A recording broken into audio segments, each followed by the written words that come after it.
close your eyes. Imagine yourself somewhere deep within the hardest mountains on Earth, in what the ancient world called Badakhshan, Afghanistan. For over 6 millennia, miners performed an impossible task. They dug out a stone. A stone so precious that for centuries it was considered more valuable than gold.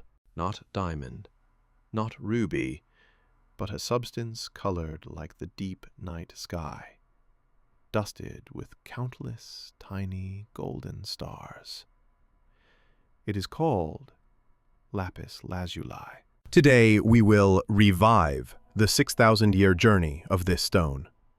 From the world's most inaccessible mine to the gold mask of the Pharaoh, to the most expensive masterpiece in art history. We start where it all began, the Sar-e-Sang Mine. This is not just a mine, it is a fortress built by nature. Why was lapis more valuable than gold? Because gold can be found everywhere. High-quality lapis lazuli is only found in this one single remote location. To reach Sar-e-Sang, you must cross the treacherous Hindu Kush Mountains, climbing over 16,000 feet. The mine is open only 2 months a year. The other 10, it is completely snowed in. Ancient miners faced not only bitter cold and crippling altitude sickness, but also the constant risk of collapse.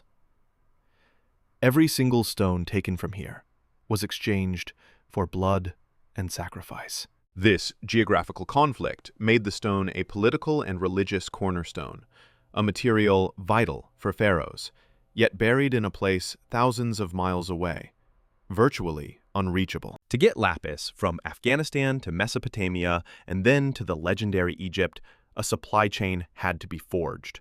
It was the precursor to the Silk Road. Imagine the caravans crossing the most formidable deserts, enduring bandits, sandstorms, and scorching heat. This was a deadly adventure. Why take such a risk for a blue stone?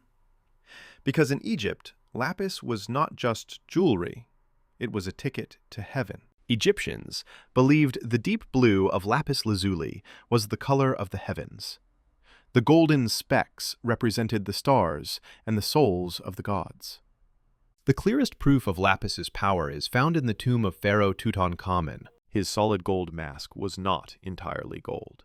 His eyes and eyebrows were inlaid with lapis lazuli. The pharaoh's entire mummified body was covered with lapis amulets. Lapis was not mere decoration. It was the talisman, ensuring Tutankhamun's soul survived its perilous journey through the underworld. It was the spiritual map of the dead. The conflict is clear.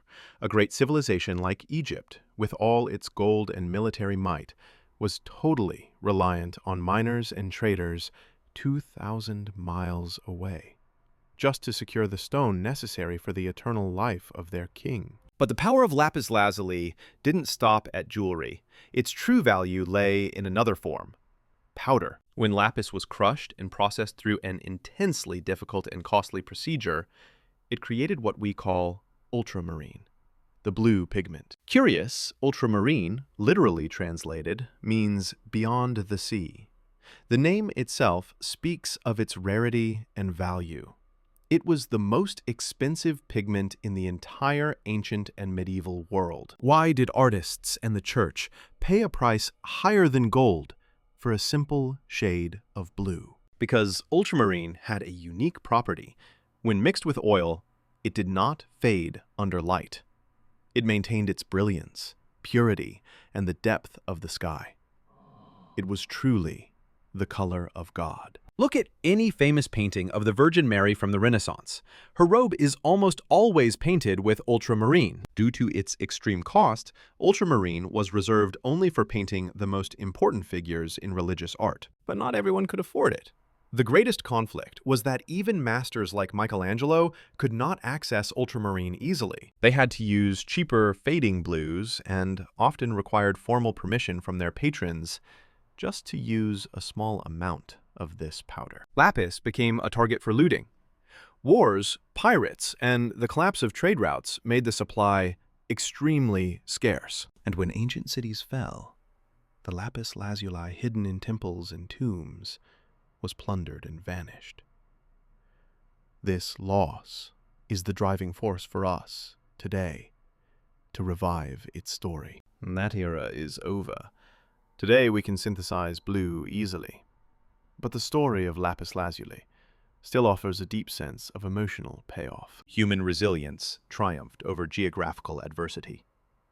Despite the challenges, lapis continued its journey to the world. We talk about ancient history revived.